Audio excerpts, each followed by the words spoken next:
راه دراز آمده. بیا بشینیم با هم یه چای تاجیکی بخوریم.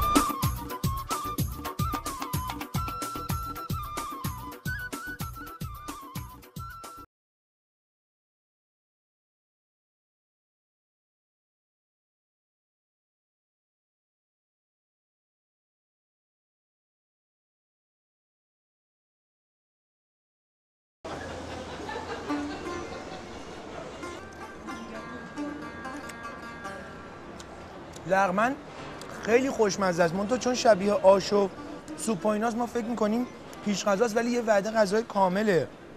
گوشت و هویج و سیب زمینی و پیاز و ماکارونی و سبزیجات و سیب زمینی فوق‌العاده باریک خلال شده و کلم و چقدر کامل این غذا. وای برگردیم ایران حتما چاق میشیم. یه ذره از این،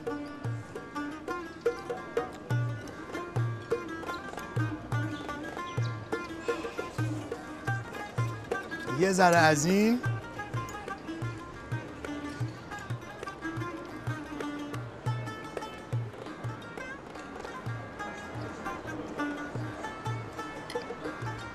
یه ذره از این،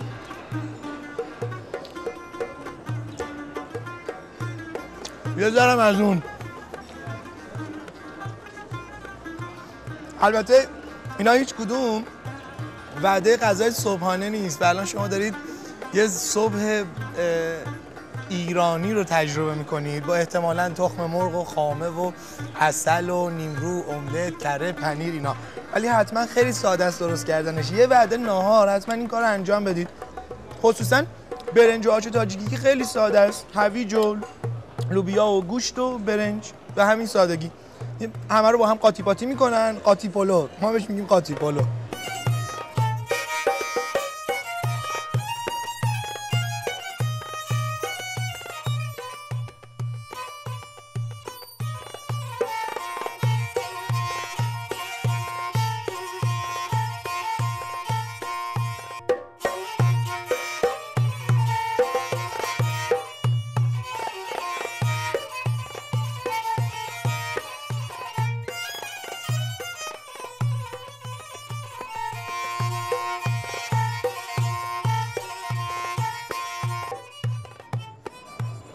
اینقدر با عجله داریم میخوریم گلومون گیر کرد.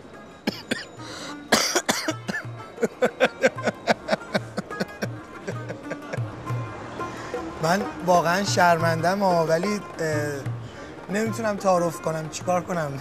دارم به نیابت از شما چجوری اینو بخورم من؟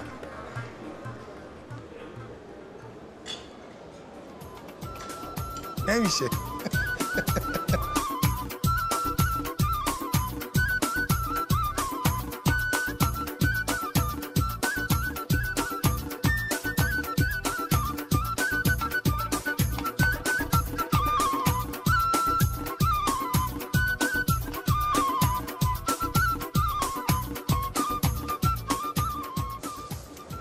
واقعا سیر شدم، خیلی بیشتر از سیر. و ما چون خیلی عادت نداریم قبل از غذا چای بخوریم، چای رو گذاشتیم برای آخر کار. چای کمرنگ و گفت که و چای دغدغه دوستانه خوبی است، برای با تو نشستن بهانه خوبی است. اساسا برای تو هم دارم میریزم ها.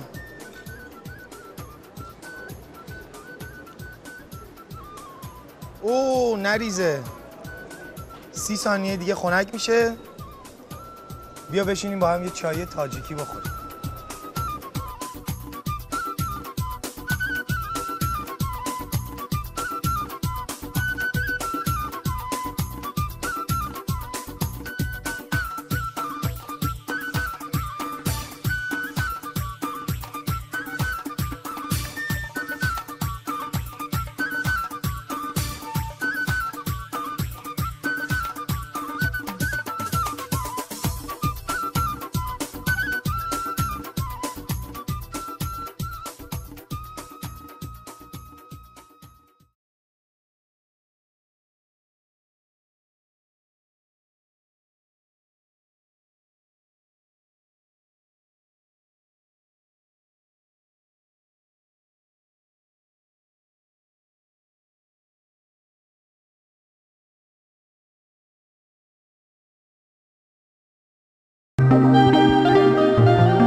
سه‌شنبه، مکان دوشنبه.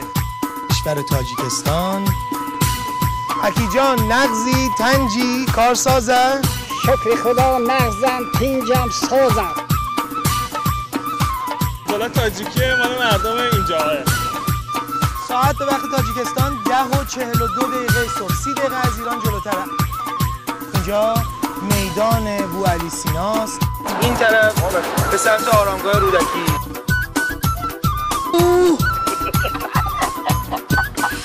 زاموچی. مهمانی عزیز سفر مبارک باشد. هرچند که از راه دراز آمده. بیا بشینیم با هم یه چای تاجیکی بخوریم.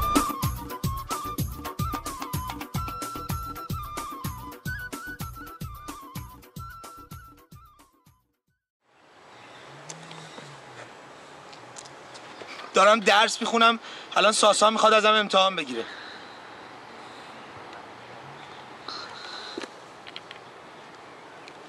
ساسا من آمادم.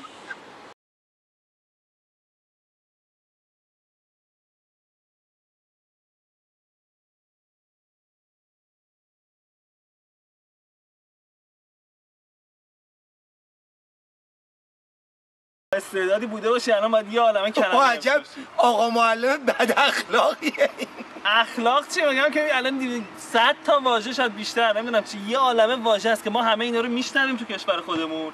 وقتی که نمیدونم کتاب میخونیم، وقتی که متن‌ها و نثرهای قدیمی رو میخونیم واژه هستش. حالا الان که اومدیم اینجا میبینیم اینا واژه‌های روزمره دیگه. میپرسم ببینم استعداد شما آقای جهانگرد چطوره؟ کاری نداره که بپرس. من تقلب نکنم. خودش میگه تقلب نکنم. الان اگه همین الان من دست تو سکته کنم دست این کارای تو باید زنگ بزنی؟ باید زنگ بزنم کی بیاد؟ اداره یاری تأجیلی اورژانس بیاد ببرتش. یعنی اورژانس اداره تا اسمشو بگن اینجا فکر میکنم طرف خودش چون طولانی هستش. بعد کی اونجا ازت پرستاری میکنه؟ وقتی ببرن تو اداره یاری تأجیلی همشیره شفقت میاد ازت پرستاری میکنه. همشیره شفقت. بعد اونجا انواع اقسام قرصا و کپسولا و اینای ریز و درشت رو بهت میدن. ریز و درشت چی میشه؟ خرد و کلان. خرد و کلان. کوچیک و بزرگ نه. کوچیک و بزرگ. بعد وقتی که حالت بهتر بشه بعد مثلا میگن بهت معقول بود یعنی چی؟ خوب بود. معقول شدی یعنی خوب شدی؟ مثلا میگن معقوله، خوبه، درست. تو اون بیمارستان که آقا معلم سکته کرده رو بردن اونجا بیمارخانه است، بیمارستان نیست. حالا مهم نیست چند تخت خوابی، مهم اینه که از دست ایشون سریع برسونن به اونجا. بعد وقتی حالت خوب شد از بیمارستان اومدی بیرون، خواستی بری یه بالاخره سر و صورت صفایی بدی، خواستی آرایشگاه بری، کجا باید بری؟ سرتراشخانه. سرتراشخانه تاجیکی آرایشگاه خود. البته برای خانم‌ها چیز دیگه میگن. کاشانه حسن. کاشانه حسن. خوب بلده.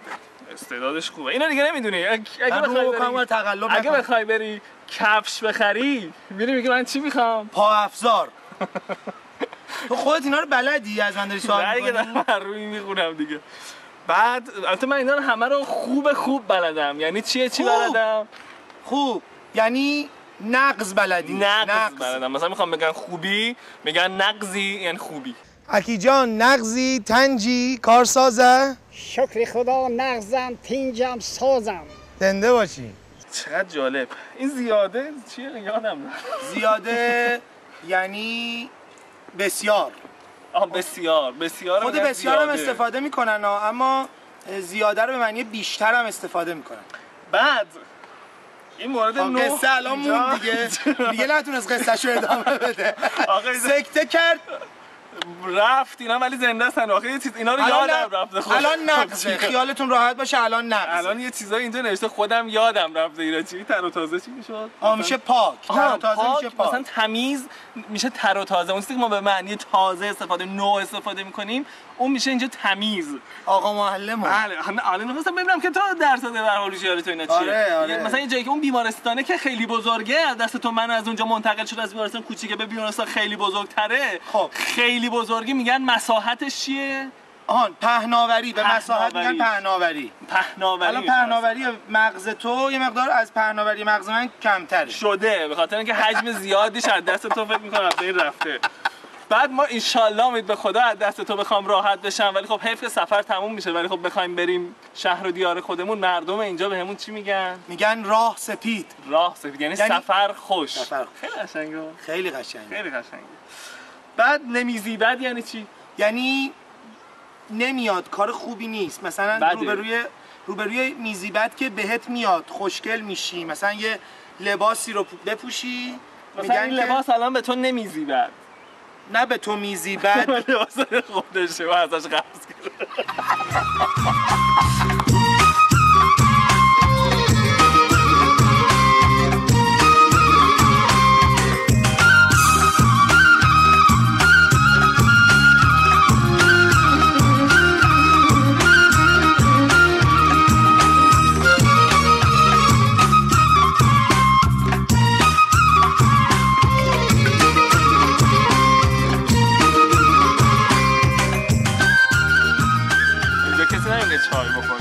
چای مثل اینکه میگن گوش گیر، یعنی گوش کن، گوش بده، یا پیش برو یعنی برو جلو. چی میگی؟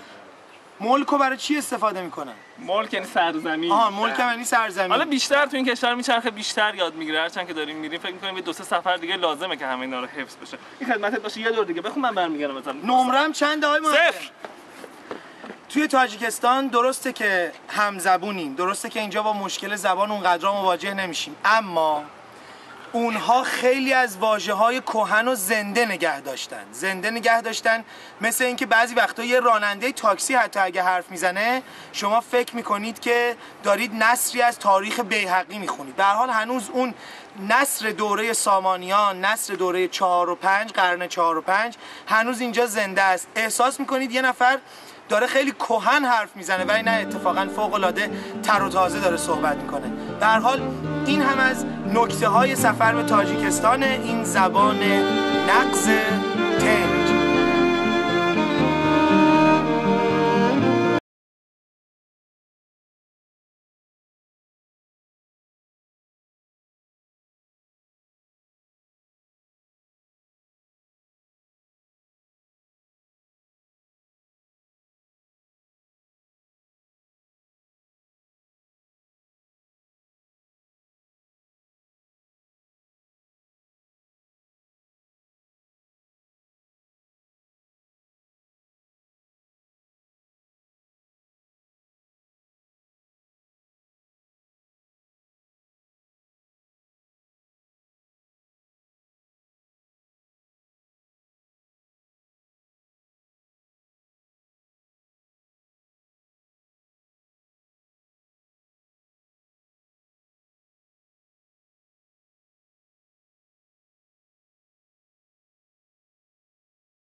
زمان سه‌شنبه، مکان دوشنبه. کشور تاجیکستان. اکی جان نغزی تنجی کارسازه. شکر خدا مغزم تینجم سازم. حالا تاجیکیه مال مردم اینجاه. ساعت به وقت تاجیکستان 10:42 صبح، 30 دقیقه از ایران جلوتره. اینجا میدان بوعلی سیناست، این طرف به سمت آرامگاه رودکی.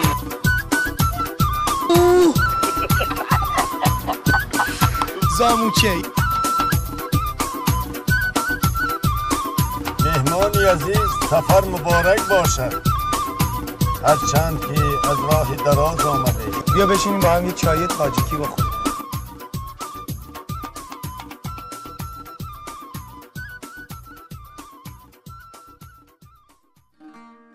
از صنایع دستی هر کشوری میشه به سلیقه مردمش، تنوع اون، ذوق هنریشون و خیلی نکات دیگه پی برد که همه برخواسته از فرهنگ اون کشوره. اینجا هم یک مغازه صنایع دستی، اگه بیاین داخل میتونیم یه گشتی بین صنایع دستی تاجیکستان در شهر دوشنبه بزنیم. سلام اکی جان.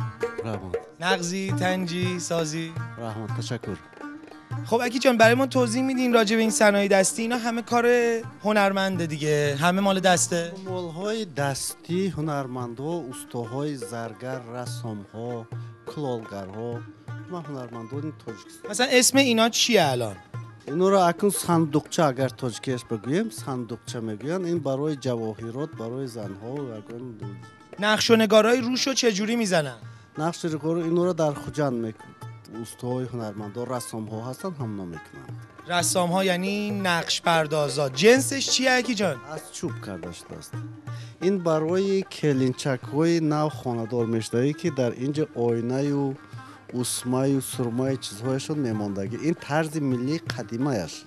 این معنای همون داره که پیش وقتا عروس ها، نو عروس ها را آینه و سرمه چیزهایشون در همین خیل آینه خالته میگه. اینا نامش آینه خالته. این یکی اسمش چیه؟ این با این هم همین سومکا میگن. این رو یعنی بارخالته میگه، سومکا میگن برای جوانان، برای کیف استفاده میکنن برای در کیف. این اسمش چیه؟ این هم سوی رباب ترجمه رباب میگن. رباب.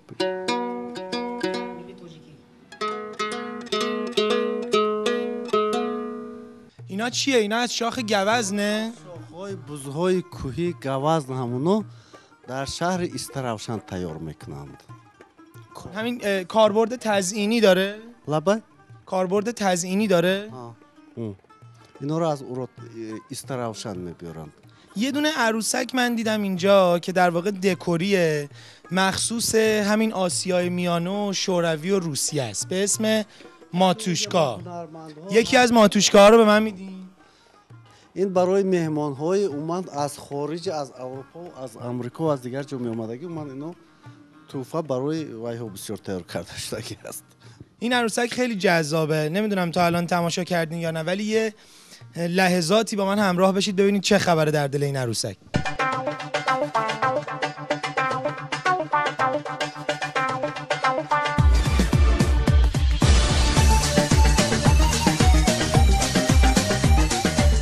این عروسک رو ببینید از دل این بیرون میاد.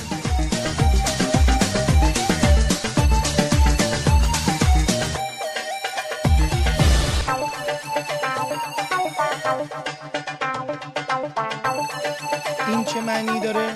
این معنی است که از همون مایده، یعنی کودک از مایدکیش تولد شده، از مادر تولد شده، کلان شده، حاضر باید شده است، عروسک شده است. چقدر جالب. میگن که با اون گویش قشنگ تاجیکی میگن این عروسک معنی اینه که از کودکی اون نوزاد بزرگ شده و مادر شده الان. خیلی ممنون. قیمتش هم 150 سامانیه، 150 ضرب در 231. خدا رو شکر این دفعه ماشین حساب هست و ما دیگه زحمت ضرب و تقسیم نمیکشیم. 34650 تومان به پول ما. این طرف باز شما میتونید این عروسک ها رو ببینید که همه با لباس محلی تاجیکی هن. به جای اینکه عروسک های عجیب غریب تو دست بچه ها باشه، از کودکی اگر با این عروسک ها بازی بکنن فرهنگ کشورشون رو نزدیکتر حس میکنن و با لباس سنتیشون آشنا میشن و بومیتره. به هر حال دیگه عروسکی که مال فرهنگ و اقلیم و سنت و رنگ های خودشون.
سه‌شنبه، مکان دوشنبه.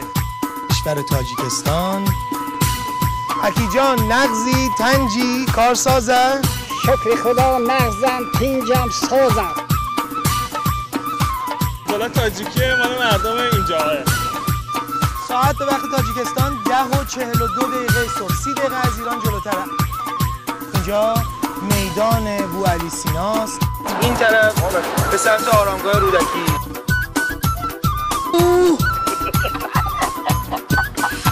زاموچه. مهمانی عزیز سفر مبارک باشد، هرچند که از راه دراز آمده. بیا بشینیم با هم یه چای تاجیکی بخوریم.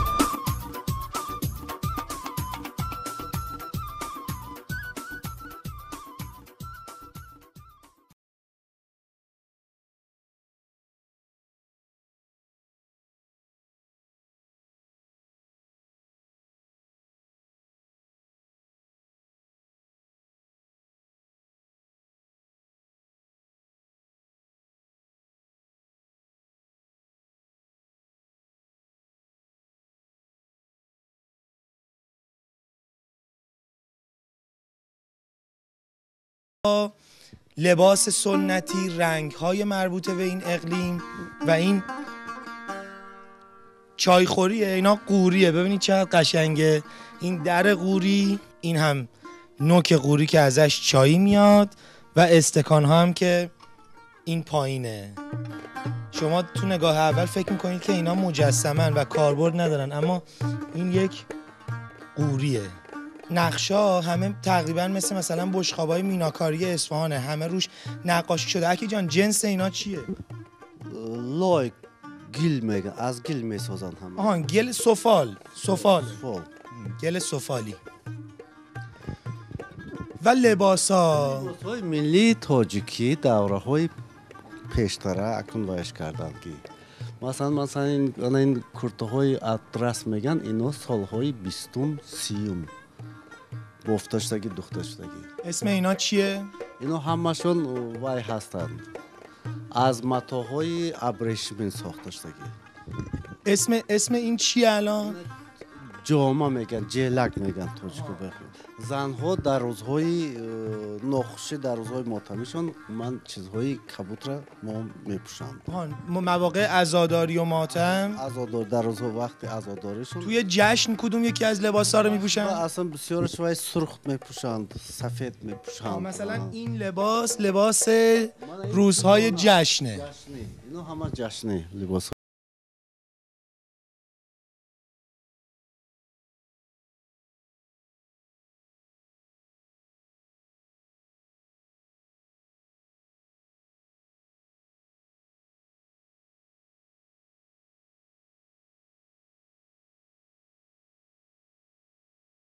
میبینید سنگ بدخشان همیشه معروف بوده. اصلا خراسان قدیم ایران و ماوراء النهر معدن سنگ‌های تزئینی و قیمتی و خوش آب و رنگی. یه لحظه همراه بشید بیاید این درخت سنگی رو ببینید. البته درخت همیشه سرسبزه، میگن دل درخت زنده و جوون، همیشه در حال رشد و نموه، ولی این درخت سنگی هم لطف خودش رو داره با انواع سنگ‌های مختلف و خوش آب و رنگ. این طرف هم که بیاید یه شطرنج میبینید با مهره‌های سنگی، همه از سنگ مرمره. این هم نقشه کشور تاجیکستان و اینجا دوشنبه است. اینجا هم خوجنده.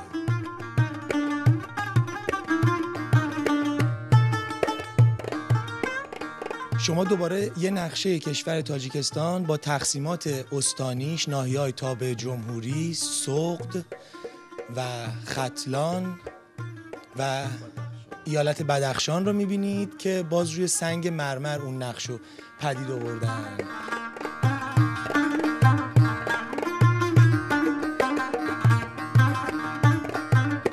طرف هم انواع گردنبندا برای خانوما با سنگ‌های فوق‌العاده قشنگ. حالا این سنگو بعد از نزدیک می‌بینید. قیمتش هم 60 سامانیه، 60 تا 231 تومن. اینجا پر از چیزای سنگیه. این گوی سنگی فوق‌العاده خوشنقش و نگار، این درختچه‌ها و گلدون‌های کوچیک سنگی که رنگ زمرد میمونن، یه مقدار سبزن. این طرفتر میتونید یه سنگ فوق‌العاده زیبا رو تماشا بکنید. 2 تا سنگ زیبا، یه ساعت سنگی، این هم یک سنگ فوق‌العاده خوشگل و اینو ببینید که چقدر شکلای هندسی جذابی تو دل این سنگ هست. این از کجا اومده حکی جان؟ بدخشان. از بدخشان اومده. قیمت این چنده؟ 1800 سومونی. 1800 سومونی. از قیافش پیداست که فوق‌العاده مرغوبه. تابلوهای نقاشی اون بالا. اون ویترین هم دعوتتون میکنم به تماشا. سنگای فوق‌العاده زیبا.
زمان سه‌شنبه، مکان دوشنبه. کشور تاجیکستان. حکی جان نغزی تنجی کارسازه. شکر خدا نغزم تینجم سازم. بالا تاجیکیه مال مردم اینجاه. ساعت به وقت تاجیکستان 10:42 صبح. 30 دقیقه از ایران جلوتره. اینجا میدان بوعلی سیناست. این طرف به سمت آرامگاه رودکی.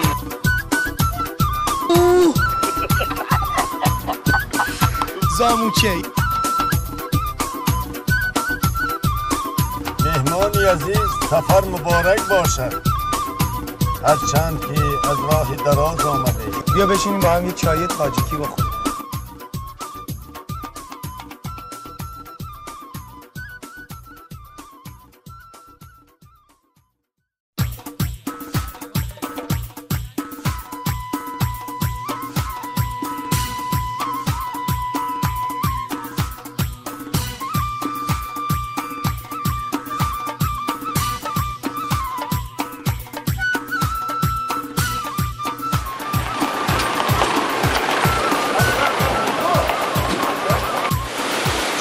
دوشنبه به پنجکن با این حال که یکی از راه‌های اصلی کشور تاجیکستانه، اما فوق‌العاده صعب العبور و سنگلاخیه. بیشتر جاهاش این مشکل رو داره و هر ماشینی اصلا نمیتونه این مسیر رو بیاد. 230 کیلومتر بیشتر نیست، اما حدود 6 ساعت طول میکشه. اون سنگلاخ رو باید بذاریم کنار این زیبایی. البته پر از آبشاره، پر از کوه و در و دشته و این زیبایی و اون سختی رو باید کنار هم بگذاریم. به قول خود تاجیکستانی‌ها لطفاً با ما همسفر بشید در این مسیری که می‌خوایم بریم تا آرامگاه رودکی. به قول اینها میگن راه سپید، همون سفر به خیر خودمون.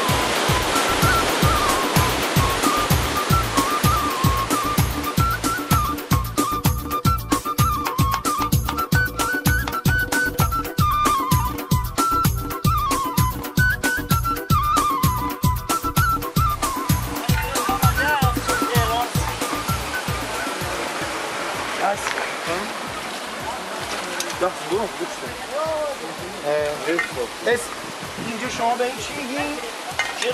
جورغات. جورغات؟